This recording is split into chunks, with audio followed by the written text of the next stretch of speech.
প্রিয় শিক্ষার্থী বন্ধুরা, সবাইকে স্বাগত জানাচ্ছি। এই ভিডিওতে তোমাদের জন্য রয়েছে রাজশাহী বোর্ড 2024 সালে এসএসসি পরীক্ষায় আগত ইংরেজি প্রথম পত্র প্রশ্ন এবং তার সমাধান। ইংরেজিতে ভালো প্রস্তুতি নিতে আশা করি ভিডিওটি তোমাদের জন্য সহায়ক হবে। তোমরা নিশ্চয়ই অবগত আছো, 3টি প্যাসেজ থাকে। 3টি প্যাসেজের মধ্যে 2টি প্যাসেজ থাকে তোমাদের টেক্সট বুক থেকে এবং 3 নম্বর প্যাসেজটি আনসিন হয়ে থাকে, অর্থাৎ যে কোনো জায়গা থেকে এটা নেওয়া যেতে পারে। 3টি প্যাসেজই তোমাদেরকে অর্থসহ পড়ে শোনানো হবে, যাতে করে পরবর্তীতে এই প্যাসেজগুলোর উপর ভিত্তি করে যেভাবেই প্রশ্ন আসুক না কেন তোমরা যেন সহজেই অ্যান্সার করতে পারো। চলো প্রথম প্যাসেজটি পড়ি। Meherjan lives in a slum. Meherjan একটি বস্তিতে বসবাস করে। On the Sirajganj town protection embankment. Sirajganj শহর প্রতিরক্ষা বাঁধের উপর একটি বস্তিতে মেহেরজান বসবাস করে। নদীর তীরে, নদীর পাশে যে বাঁধগুলো থাকে সেগুলো অনেক চওড়া হয়ে থাকে। অনেক সময় সেই বাঁধের উপর দিয়ে রাস্তা পর্যন্ত চলে যায়। এরকম একটি বাঁধে মেহেরজান একটি বস্তিতে বসবাস করে। The whispering wind from the river Jamuna. Jamuna নদী থেকে ফিসফিস করে যে বাতাসটা আসছে, হুইসপার মানে ফিসফিস করা, সেই বাতাসে এরকমই একটি শব্দ হচ্ছে, এই জন্য হুইসপারিং উইন্ড বলা হয়েছে। সেই বাতাস মেক্স দ্য ফায়ার আনস্টেডি, আগুনকে নড়বড়ে করে দিচ্ছে, অস্থিতিশীল করে দিচ্ছে। The dancing flames remind Meherjan of the turmoil in her life. এই আগুন বাতাসে একবার বাড়ছে একবার কমছে, এজন্য ড্যান্সিং ফ্লেম বলা হয়েছে। সেই জিনিসটা মেহেরজানকে মনে করিয়ে দেয় তার জীবনের উত্থান এবং পতনকে, তার জীবনে যে গোলযোগ হয়েছে, বিশৃঙ্খলা হয়েছে, সেটাকেই মনে করিয়ে দেয়। নট লং এগো, খুব বেশি দিন আগে নয়, মেহেরজান হ্যাড এভরিথিং, মেহেরজানের সব কিছুই ছিল। A family, cultivable land and cattle, তার ছিল পরিবার, চাষযোগ্য জমি এবং গবাদি পশু। The erosion of the Jamuna gradually consumed all her landed property. Jamuna নদীর ক্ষয়, যমুনা নদীর ভাঙ্গন ক্রমান্বয়ে গ্রাস করে নিয়েছে তার সকল স্থাবর সম্পত্তি, জমি জমা। ইট ফাইনালি ক্লেইমড হার অনলি শেল্টার, অবশেষে তার একমাত্র যে থাকার জায়গাটা রয়েছে সেটাও কেড়ে নিল ডিউরিং দ্য লাস্ট মনসুন, গত বর্ষার সময়। It took the river only a day, এটা মাত্র একদিন সময় নিয়েছিল to devour Meher's house, trees, vegetable garden and the bamboo bush. তার যে বাঁশঝাড় ছিল, সবজি বাগান ছিল, গাছপালা ছিল এবং মেহেরের যে বাড়ি ছিল সেটা গ্রাস করতে যমুনা নদীর মাত্র একদিন সময় নিয়েছিল। She had a happy family once, একদা তার একটি সুখী পরিবার ছিল। ওভার দ্য ইয়ার্স, বছরের পর বছর, she lost her husband and her family to diseases, রোগ ব্যাধির কাছে সে তার পরিবারকে হারিয়েছে, তার স্বামীকে হারিয়েছে। সে ডিজিজগুলো, that cruel hunger and poverty brought to the family, নিষ্ঠুর দারিদ্রতা এবং ক্ষুধা, এই রোগ ব্যাধিগুলো তার পরিবারে নিয়ে এসেছিল, আর সেই রোগ ব্যাধিতেই সে তার স্বামী এবং তার পরিবারকে হারিয়েছে। Now she is the only one left to live on with the loss and the pain. এই ক্ষতি এবং এই বেদনার সাথে বসবাস করার জন্য সেই একমাত্র অবশিষ্ট আছে, সেই একমাত্র বেঁচে আছে। The greedy Jamuna has shattered her dreams and happiness, এই লোভী যমুনা চূর্ণ বিচূর্ণ করে দিয়েছে তার স্বপ্নকে, তার সুখকে। There are thousand others waiting to share the same fate like Meherjan, মেহেরজানের মতো ভাগ্য বরণ করে নিতে এরকম হাজার হাজার মানুষ আরও অপেক্ষা করছে। এখানে বোঝানো হচ্ছে মেহেরজান যেমন নদী ভাঙ্গনে সব কিছু হারিয়েছে, এরকম হাজারো মানুষ, লক্ষ মানুষ নদীর তীরে বসবাস করে, যে কোনো সময় তাদেরকে মেহেরজানের মতো ভাগ্য বরণ করে নিতে হবে। Bangladesh is a land of rivers, Bangladesh একটি নদীমাতৃক দেশ। Some of whose banks overflow or erode during monsoon, সেই নদীগুলোর কিছু কিছু অতিরিক্ত প্রবাহিত হয় অথবা বর্ষার সময় ভাঙ্গনের শিকার হয়। ইরোড মানে হলো ক্ষয় হওয়া, ওভারফ্লো মানে হলো অতিরিক্ত প্রবাহিত হওয়া। Erosion is a harsh reality, ভাঙ্গন, ক্ষয়, এটি একটি রুক্ষ বাস্তবতা ফর দ্য পিপুল, মানুষের জন্য, living along the river banks, যারা নদীর তীরে বসবাস করে। ডিউরিং ইচ মনসুন, প্রতি বর্ষার সময়, many more villages are threatened by the mighty rivers like the Jamuna, the Podda and the Meghna. প্রতি বর্ষাতে অনেক গ্রাম হুমকির সম্মুখীন পড়ে যায় সেই মাইটি রিভার্স শক্তিশালী নদীগুলো দ্বারা, যেমন যমুনা রয়েছে, পদ্মা রয়েছে, মেঘনা রয়েছে। এই নদীগুলো প্রতি বছরই ভাঙ্গনের শিকার হয় এবং দুই পাশে যারা বসবাস করে তাদেরকে সবসময় উদ্বিগ্ন থাকতে হয়, সচেতন থাকতে হয়। যে কোনো সময় তারা হারাতে পারে তাদের সম্পত্তি এবং ক্ষতি হতে পারে তাদের জানমালের। ইট ইজ এস্টিমেটেড দ্যাট, অনুমান করা হয় যে river erosion makes at least 1 lakh people homeless every year in Bangladesh. বাংলাদেশে প্রতি বছর 1 লক্ষ মানুষকে এই নদী ভাঙ্গন গৃহহীন করে থাকে। ইনফ্যাক্ট এমনকি river erosion is one of the main dangers caused by climate change. জলবায়ু পরিবর্তনের ফলে যে বিপদগুলো হয়েছে তার মধ্যে নদী ভাঙ্গন অন্যতম একটি। If we can't take prompt actions, আমরা যদি দ্রুত পদক্ষেপ নিতে না পারি, প্রম্পট মানে হলো দ্রুত, অ্যাকশন মানে হলো পদক্ষেপ, two adapt to climate change, এই জলবায়ু পরিবর্তনের সাথে খাপ খেয়ে চলার জন্য আমরা যদি দ্রুত পদক্ষেপ নিতে না পারি, there will be thousands of more Meherjans in our towns and villages every year. আরও লক্ষ লক্ষ মেহেরজান তৈরি হবে শহরে এবং গ্রামে প্রতি বছর। এই প্যাসেজের মাধ্যমে আমরা জানতে পারলাম মেহেরজান কিভাবে তার সব কিছু হারালো, কিভাবে সে অসহায় হয়ে গেল। পাশাপাশি আরেকটি বাস্তব চিত্র ফুটে উঠেছে যে এরকম মেহেরজান প্রতি বছরই তৈরি হচ্ছে বাংলাদেশে। চলো আমরা এমসিকিউগুলো সমাধান করি। Meher's life was very happy before, মেহেরের জীবন সুখী ছিল কিসের পূর্বে? যমুনা নদীর ভাঙ্গনের পূর্বে, যমুনা নদীর ধ্বংসের পূর্বে। Right answer option 2। Greedy Jamuna কাকে বোঝানো হয়েছে? গ্রিডি যমুনা দ্বারা এখানে বোঝানো হয়েছে প্রকৃতির যে নিষ্ঠুরতা সেটাকে বোঝানো হয়েছে, ক্রুয়েলটি অফ নেচার। মেহের কিসের ভিকটিম? ভিকটিম মানে হলো ভুক্তভোগী। এই প্যাসেজটা মূলত রিভার ইরোশন নিয়ে কথা বলেছে, নদী ভাঙ্গন নিয়ে কথা বলেছে। নদী ভাঙ্গনের ফলে সে একজন ক্ষতিগ্রস্ত ব্যক্তি। টার্মোইল মানে হলো গোলযোগ, হাঙ্গামা, হইচই, কোলাহল। সুতরাং রাইট অ্যান্সার হবে এজিটেশন। শ্যাটার মানে হলো চূর্ণ বিচূর্ণ হয়ে যাওয়া।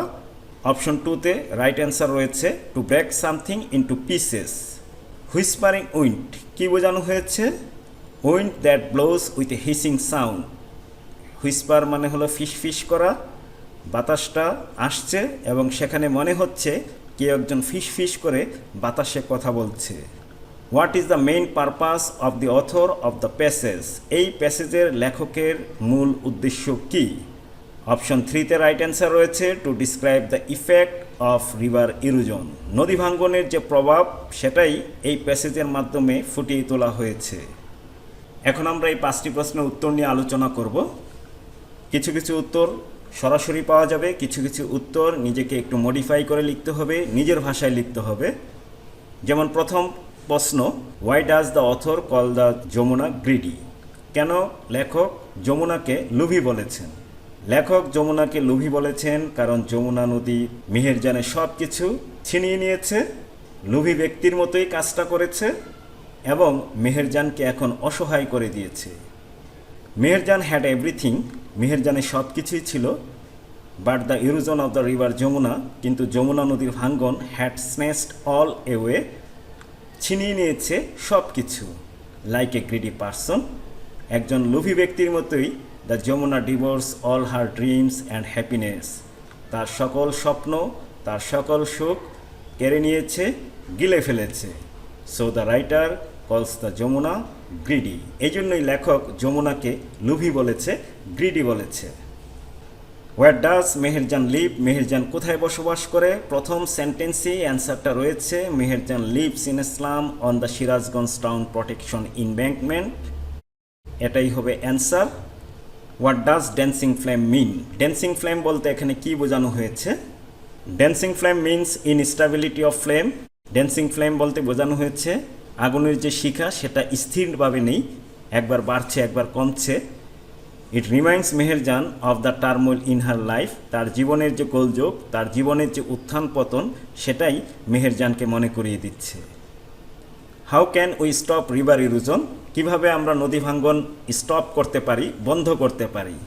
প্যাসেজের মধ্যে তেমন কিছুই নেই, শুধুমাত্র এখানে লেখা রয়েছে প্রম্পট অ্যাকশন নিতে হবে, দ্রুত পদক্ষেপ নিতে হবে two adapt to climate change.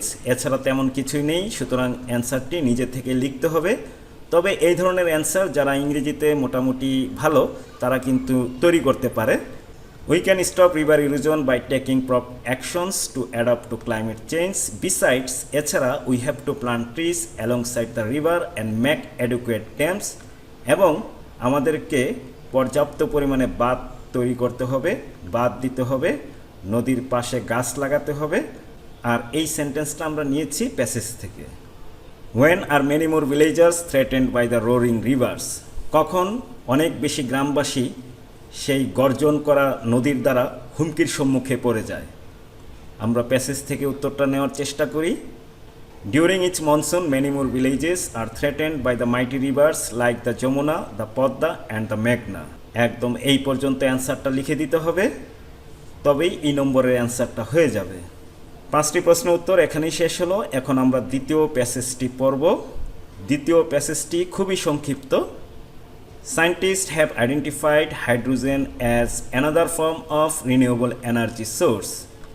নবায়নযোগ্য শক্তির যে উৎস রয়েছে, বিজ্ঞানীরা চিহ্নিত করেছে হাইড্রোজেন তার মধ্যে একটি ধরন বা প্রকৃতি। It is the most abundant element in nature. প্রকৃতিতে এটা সবচেয়ে বেশি পরিমাণে রয়েছে। But it does not exist separately as a gas. Gas হিসেবে প্রকৃতিতে এটা একাকী বিদ্যমান থাকে না। It is always combined with other elements. এটা সবসময় অন্যান্য উপাদানের সাথে মিশে থাকে। সাচেস, যেমন with oxygen to make water.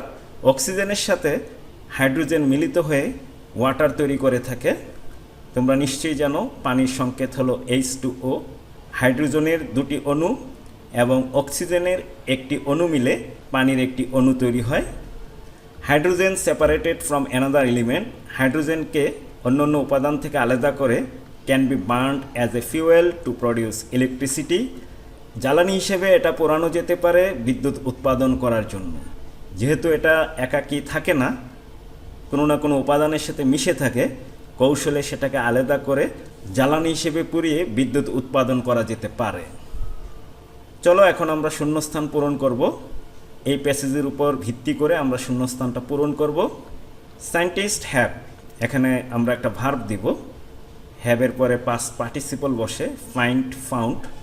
Scientist have found out that.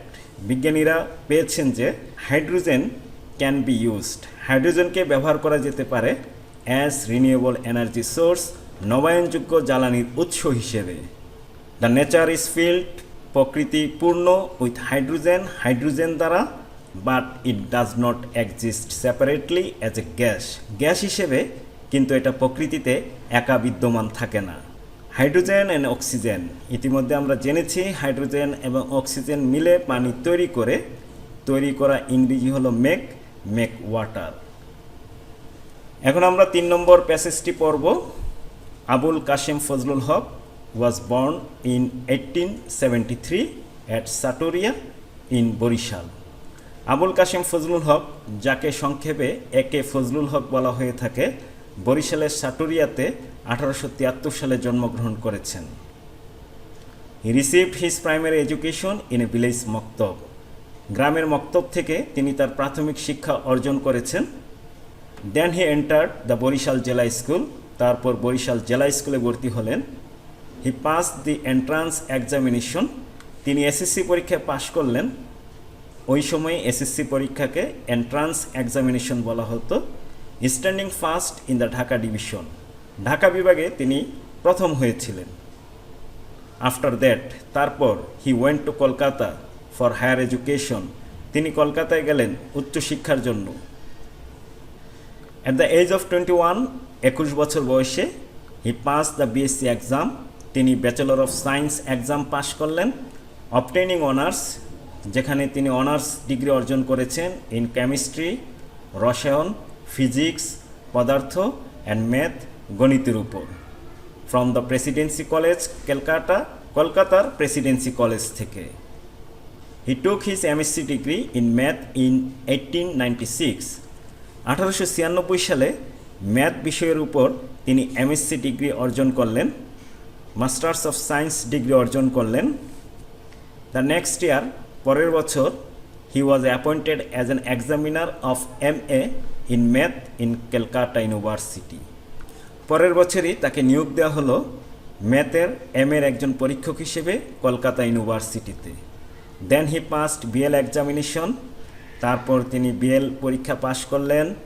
Then he enrolled himself in the Calcutta হাইকোর্ট, কলকাতা হাইকোর্টে নিজেকে নিবন্ধন করালেন। He worked with Nawab sir Salimullah, Nawab sir সলিমুল্লাহর সাথে তিনি কাজ করেছেন।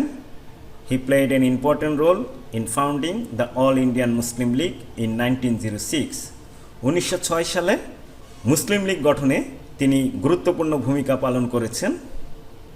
1885 সালে কংগ্রেস প্রতিষ্ঠিত হয়েছিল এবং 1906 সালে মুসলিম লীগ প্রতিষ্ঠিত হয়েছিল।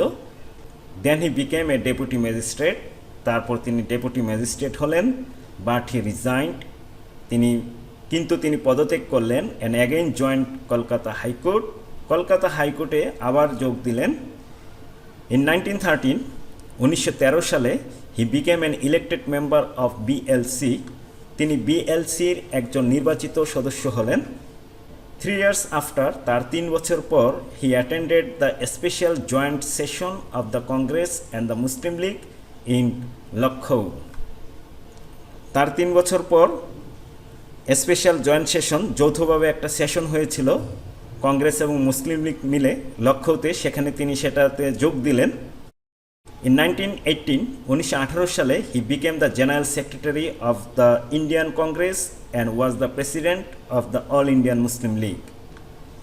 ইন্ডিয়ান কংগ্রেসের তিনি জেনারেল সেক্রেটারি হলেন এবং অল ইন্ডিয়া মুসলিম লীগের তিনি প্রেসিডেন্ট হলেন। এখান থেকে তথ্যের উপর ভিত্তি করে আমরা এটা এখন পূরণ করব। His main contribution, founded the All Indian Muslim League and became the president হয়েছিলেন অল ইন্ডিয়া মুসলিম লীগের। এটাই হবে একের উত্তর। আবুল কাশেম ফজলুল হক জন্মগ্রহণ করেছেন 1873 সালে, বরিশালের সাটুরিয়াতে জন্মগ্রহণ করেছেন। এটা হলো 2 নম্বরের উত্তর।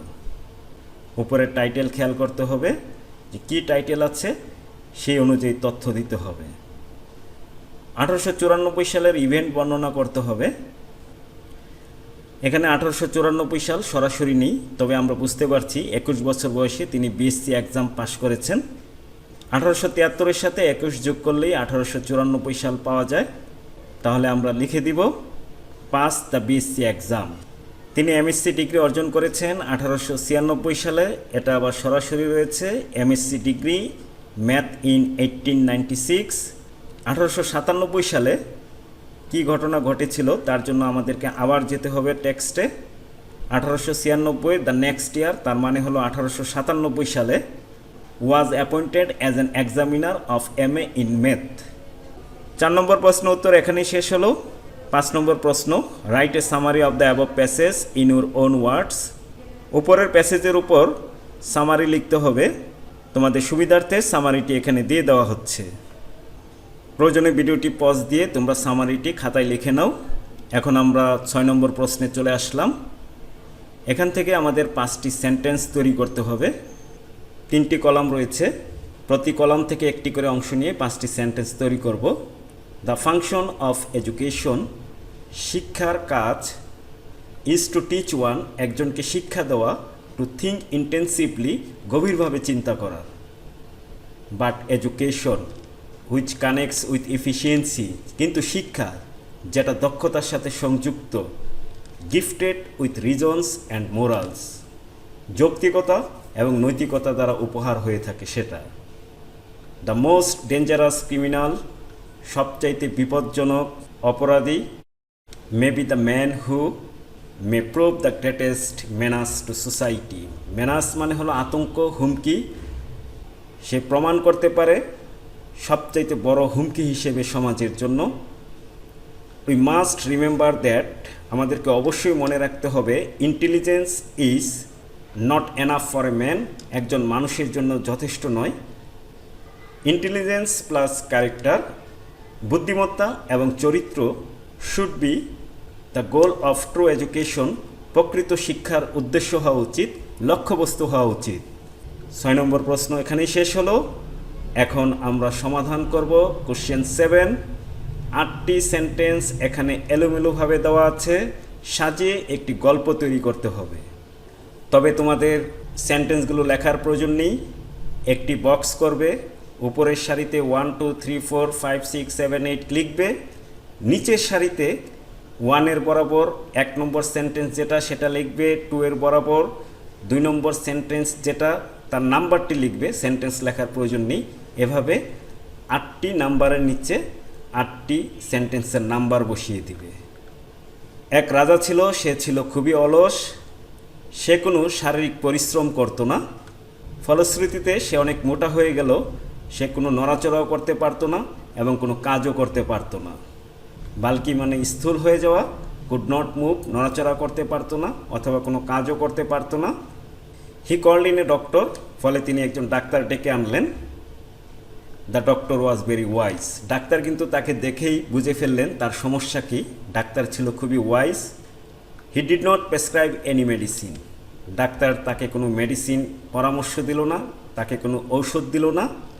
হি advise the king to move a heavy club into the air till he got tired, তিনি রাজাকে পরামর্শ দিলেন হেভি ক্লাব, ভারী একটা মুগুর অর্থাৎ লাঠি বাতাসে নড়াচড়া করার জন্য যতক্ষণ না সে ক্লান্ত হয়।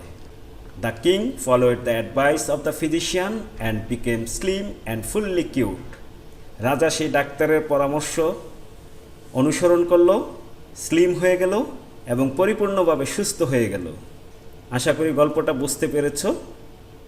এক রাজা ছিল, রাজা খুবই অলস ছিল, সে কোনো শারীরিক পরিশ্রম করতো না, ফলে সে অনেক মোটা হয়ে গিয়েছিল, কোনো কাজকর্ম করতে পারছিল না। একদিন সে ডাক্তার ডেকে আনলো, ডাক্তার ছিল খুবই বিচক্ষণ, খুবই জ্ঞানী ছিল। ডাক্তার তাকে কোনো ঔষধ দিল না, ডাক্তার তাকে ভারী একটা জিনিস দিয়ে বলল যে এটা নড়াচড়া করতে থাকবেন যতক্ষণ না আপনি ক্লান্ত হন। ডাক্তারের পরামর্শ মতো রাজা কাজ করলেন এবং একসময় সুস্থ হয়ে গেলেন। এখানে কিন্তু ডাক্তার অনেক বিচক্ষণতার পরিচয় এই জন্য দিয়েছে, রাজাকে যদি বলতো যে আপনি অলস থেকে থেকে মোটা হয়ে গেছেন, রোগাক্রান্ত হয়ে গেছেন, রাজা কিন্তু চাইলেই তার গর্দান কেটে নিতে পারে অথবা তাকে শাস্তিও দিতে পারে, কিন্তু সে কৌশলে বিষয়টা এড়িয়ে গেছে। শিক্ষার্থী বন্ধুরা, এখন আমরা দেখব রাইটিং পার্টে কি কি ছিল। প্যারাগ্রাফ ছিল এ রেইনি ডে, প্যারাগ্রাফ লেখার সময় প্রশ্নগুলো অবশ্যই খেয়াল রাখতে হবে, এই প্রশ্নের অ্যান্সারগুলো যেন প্যারাগ্রাফে পাওয়া যায়। 9 নম্বর, read the beginning of the story, now complete it in your own language. স্টোরির অংশবিশেষ দেওয়া আছে, তারপর নিজের ভাষায় এটা কমপ্লিট করতে হবে। Give a suitable title to it, এবং এই গল্পের একটা টাইটেলও দিতে হবে। গল্পটি তোমাদের পরিচিত, once upon a time there was a king called Midas. একদা কোনো এক সময় এক রাজা ছিলেন, তার নাম ছিল Midas. He was very rich, but he always long for more riches. সে খুবই ধনী ছিল এবং রিচেস মানে হলো ধন সম্পদ, সে ধন সম্পদের জন্য আরও বেশি প্রত্যাশা করত, ইচ্ছা পোষণ করত। এই ওয়ার্ডটা এখানে ভুল রয়েছে। Moreover he was fond of gold, তদুপরি স্বর্ণ তার প্রিয় জিনিস ছিল। দো he had a lot of it, যদিও তার প্রচুর ছিল। তারপরের কাহিনী নিশ্চয়ই তোমাদের জানা রয়েছে। সে মনে মনে ইচ্ছা পোষণ করলো যে এরকম কোনো অলৌকিক শক্তি যদি তার থাকে যে যা স্পর্শ করবে তাই স্বর্ণ হয়ে যাবে, তাহলে সে খুব সুখী মানুষ হতো। এক দেবতা সেটা শুনতে পেল, তার মনের ইচ্ছা পূর্ণ করে দিল এবং সে যা স্পর্শ করত সাথে সাথে স্বর্ণ হয়ে যেত। খুশিতে সে আত্মহারা। কিছুক্ষণ পর এক গাছের নিচে বসে একটা আপেল খেতে চাইল, কিন্তু দুর্ভাগ্য আপেলটি স্বর্ণ হয়ে গেল। তার কিছুক্ষণ পর তার মেয়ে তার কাছে দৌড়ে আসলো, মেয়েকে সে জড়িয়ে ধরল, কিন্তু দুঃখের বিষয় মেয়েটি স্বর্ণের একটি মূর্তি হয়ে গেল। তখনই সে তার ভুল বুঝতে পারল, ভয়াবহ পরিণতি বুঝতে পারল, সে অনেক কান্নাকাটি করল। অবশেষে দেবতা তাকে ক্ষমা করে দিল এবং সেই বর তুলে নিয়ে গেল। কোশ্চেন 10 একটি পাই চার্ট রয়েছে যেখানে দেখানো হয়েছে supporters of different games and sports of our country. আমাদের দেশের বিভিন্ন খেলাধুলার সাপোর্টারদের শতকরা হার দেখানো হয়েছে।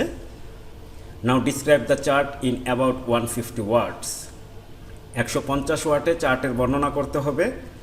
You should highlight and summarise the information given in the chart. কোন খেলায় কত পার্সেন্ট লোক রয়েছে, তোমার দৃষ্টিতে কি মনে হচ্ছে, কোনটাতে আরও বেশি লোক থাকা দরকার ছিল, সর্বোপরি তোমার মতামত তুলে ধরবে। এই হলো কোশ্চেন 10। তারপর রয়েছে 11 নম্বর প্রশ্ন। লিখতে হবে একটি letter. Suppose you are Sabina Yasmin or Shahin. মনে করো তুমি সাবিনা ইয়াসমিন অথবা শাহিন সুবিদ বাজার সিলেটে বসবাস করো।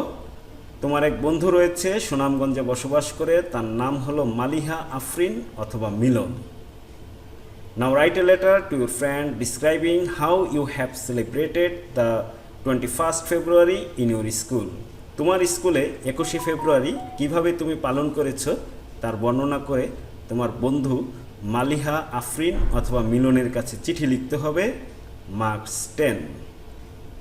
সর্বশেষ প্রশ্ন, ডায়লগ লিখতে হবে। Suppose you are Robin or Ruby. মনে করো তুমি রবিন অথবা Ruby and you have a friend named Fardin Fariha. তোমার বন্ধু ফারদিন অথবা Fariha. Now write a dialogue between you and your friend.